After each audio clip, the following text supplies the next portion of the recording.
All right, it seems like I'm live again. Getting used to this new platform.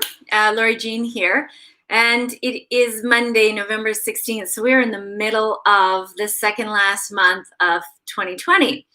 And for some people, every advancing day is freaking them out more and more because the external uncertainty is rising in intensity. And then there's others who are understanding that our external reality is a result of what is going on in our inner world. And our inner world is our mind, body, soul. We, you, me, we, are souls who have chosen this particular configuration of a home to navigate this earth plane existence. And the reason we've done that is that this gets us the ability to be viscerally experiencing life.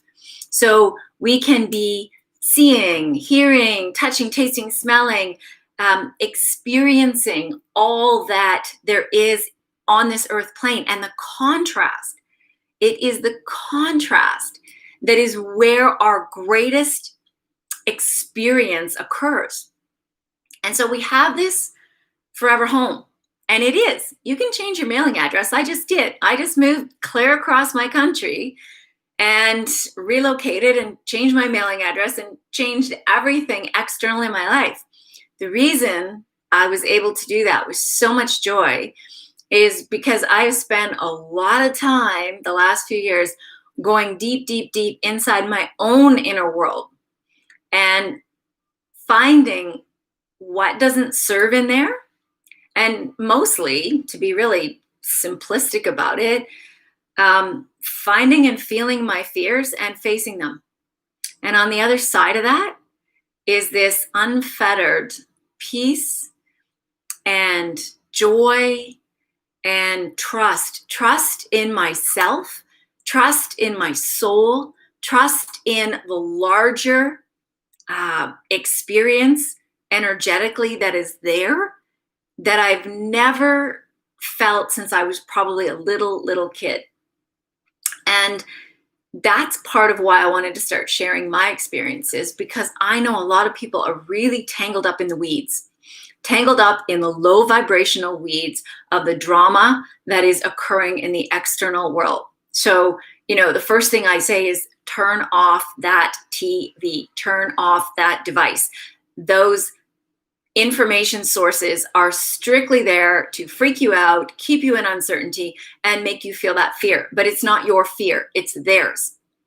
And when you can start to discern and understand, it is huge move forwards. But apart from that, and that'll be another conversation, what I wanted to talk about today was these two simple words, habit and ritual. And I am fascinated lately with words and their power and the impact they have. And I am my own test bunny. So if you don't know me, everything I speak about, I have probably lived myself. And I'll tell you that because who I am now and my ability to just be all of me, messy and not so messy, like the everything contrast of all of me, I no longer have any shame. And I tell you, it's only recently in this last year that, it started in 2019, that I really started to allow those feelings of shame to lift and to be able to actually look at them and feel them from all kinds of things that have gone on in my life. And I thought, it was hard. This is a journey that is not for the faint of heart. But when we allow ourselves to feel everything and to find peace with the shadows within us, we find freedom. We find freedom. And sovereign freedom is what we are here for. That's just me saying that is what we are here for. And so when I look at habit and ritual, to bring it back. When I started thinking, what are the habits? Because when I'm working with clients at this time of year, a lot of people are like, okay, I want to be healthy between the holidays. It normally, not this year, but normally it's little black dress season coming up. I've got to lose weight. I've got to diet. I've got to like change massive habits in my life to get me here because I'm over here. And what I realized is when I started asking myself, like, what are the habits that I have? You know what happened? It was like, and I didn't expect this. It was not a fun experience. I started feeling a lot of shame and a lot of guilt and a lot of not good enoughness when I started thinking of habits, because the old me, my old brain, which hadn't really had this conversation for a really long time, immediately went to all the habits you've had that are creating failure for you, that you need to clean up, that you're not good enough with, and you need to anchor into blood. And it just, this mind chatter went freaking bananas on me. And I thought, who are you? Who the freak are you right now? Because that is not who I am. And I realized the person I was not that long ago, unaware, and living in that mind chatter as opposed to from my heart, which I try and stay in the space of all the time now, that is the me that I was conditioned to be. I was conditioned to be, nothing is ever good enough. That's great, but you can always do better.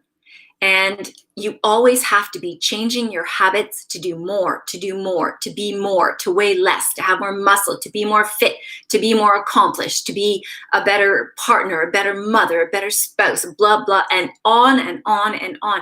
That is the societal, institutional culturization that was embedded in every freaking cell in my brain.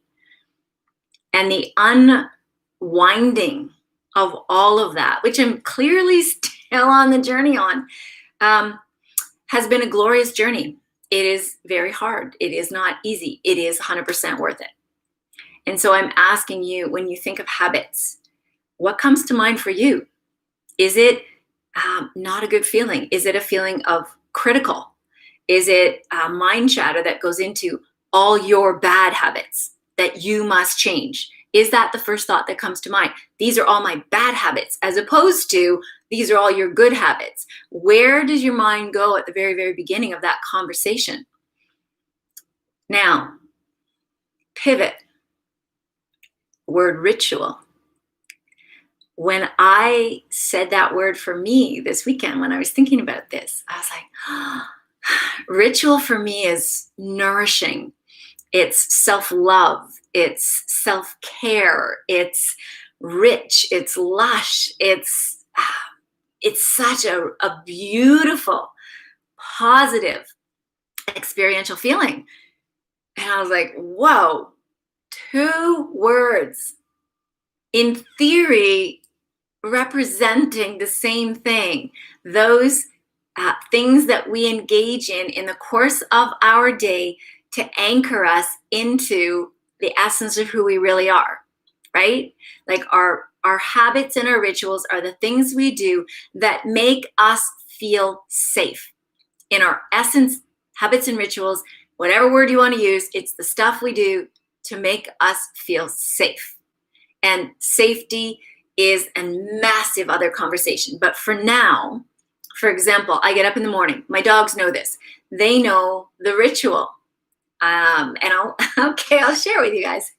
I get up and when I wake up, and I immediately nourish my brain. So I take specific adaptogens and minerals and herbs that are specifically to nourish my brain, because I'm in this twilight zone where I'm the most open to opportunity. So that's what I do. Then I go back to bed, throw on a meditation. And sometimes it's 10 minutes, sometimes it's an hour, depending on how much time I have. The dogs know this. I have 2 rescues that are 9 years old. They don't even bat an eye anymore. They know that's the routine. They're getting nothing because I got to do this first. This is a ritual that I have anchored into the last few years that is now a non-negotiable, because it sets me up, mind, body, soul, to just be in my best version of me before my feet hit the floor.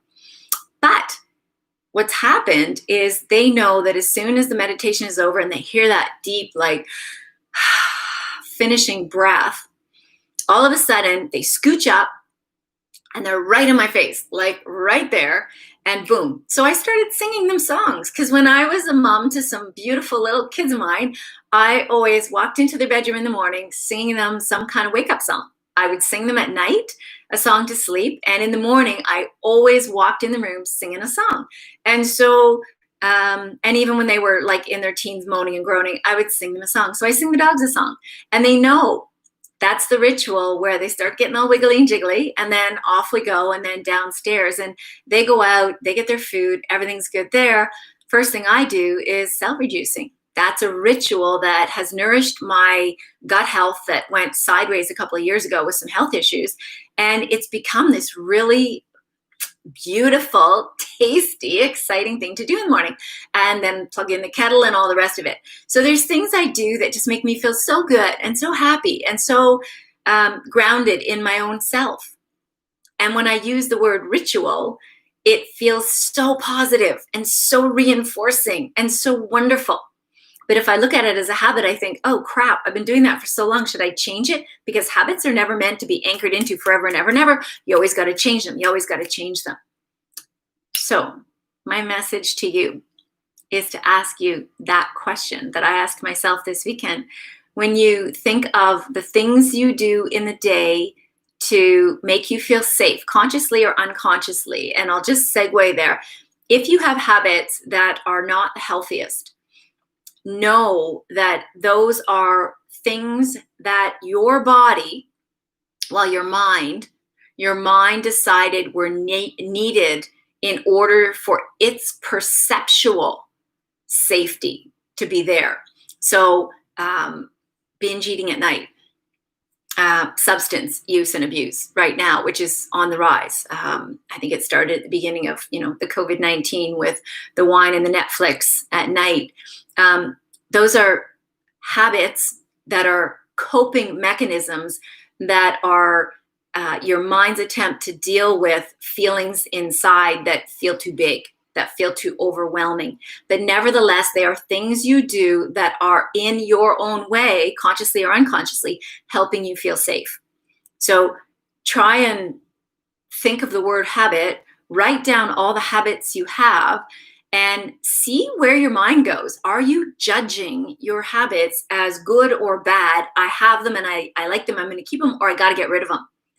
And then flip it, fresh piece of paper, maybe a fresh pen. What are the rituals in my day that make me feel safe?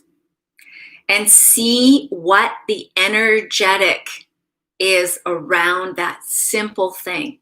Because our words that we tell ourselves have so much power.